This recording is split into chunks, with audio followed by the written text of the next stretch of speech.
Hi అందరికీ నమస్కారం. Welcome to black news channel.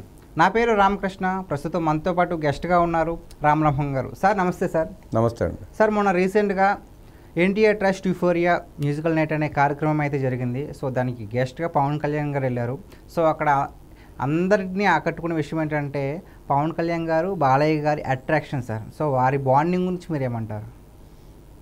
మీరు అన్నట్టు ఎన్టీఆర్ ట్రస్ట్ ఏర్పాటు చేసిన మ్యూజిక్ డైరెక్టర్ తమన్ ఆధ్వర్యంలో యూఫోరియా ఆ కార్యక్రమంలో బాలకృష్ణ గారు పవన్ కళ్యాణ్ గారు పాల్గొనడం జరిగింది. వాళ్ళిద్దరు బాండింగ్ ఎలాంటిదంటే చాలా ఆత్మీయంగా ఉంటారు ఇద్దరు.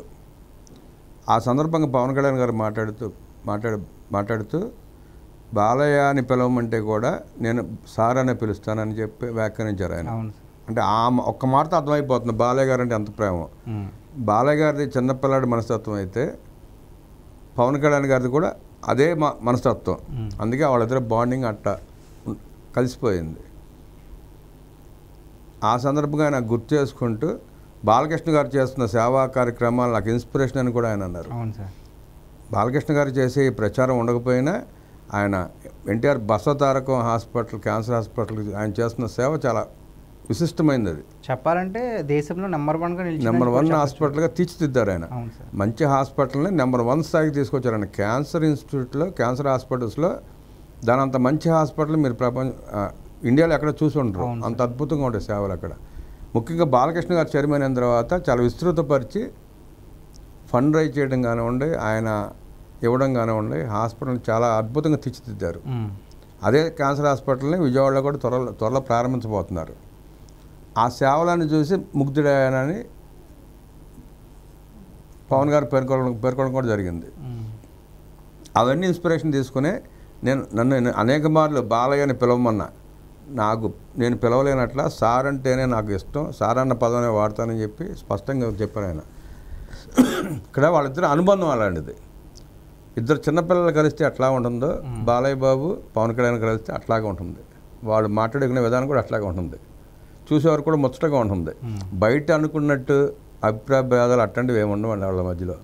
ఇవన్నీ ఊహాజనితమైన గ్యాసిప్స్ తప్ప వ్యక్తిగతంగా వాళ్ళిద్దరు చాలా మంచి స్నేహితులు. ఒకరి పట్ల ఒకరికి మంచి అభిప్రాయాలు ఉన్నాయి. ఒకరిని ఒకరు బాగా గౌరవించుకుంటారు. ఇద్దరు మనస్తత్వం కూడా ఒకటే. సార్ ఇప్పుడు మనం ఒక 10 రూపాయలు దానం చేస్తేనే చాలా రకాలుగా పబ్లిసిటీ చేసుకునే రోజుల్లో ఎన్నో లక్షలు దానాలు చేస్తుంటారు పవన్ కళ్యాణ్ గారు. సో వాటన్నింటికి బాలయ్య గారు ఇన్స్పిరేషన్ అని చెప్పడం అంటే మన క్రెడిట్ని ఇంకొకరికి ఇవ్వడం అనేది చాలా గొప్ప విషయం సార్. అది ఆయన గొప్పతనం. పవన్ కళ్యాణ్ గారి గొప్పతనం అది. బాలయ్య గారు సేవా కార్యక్రమాలు చేస్తున్నారు. ఆయన కూడా అనేక దాతృత్వానికి ఆయన కూడా అనేక రకాలుగా సహాయ సహకారాలు చేసినా ఈయన చేసినా కూడా పవన్ కళ్యాణ్ గారు అనేకం చేశారు ఆయన. అయినా కూడా ఆయన్ని మెచ్చుకోవడం, ఆయనే నాకు ఇన్స్పిరేషన్ అనడం కూడా గొప్ప విషయమే.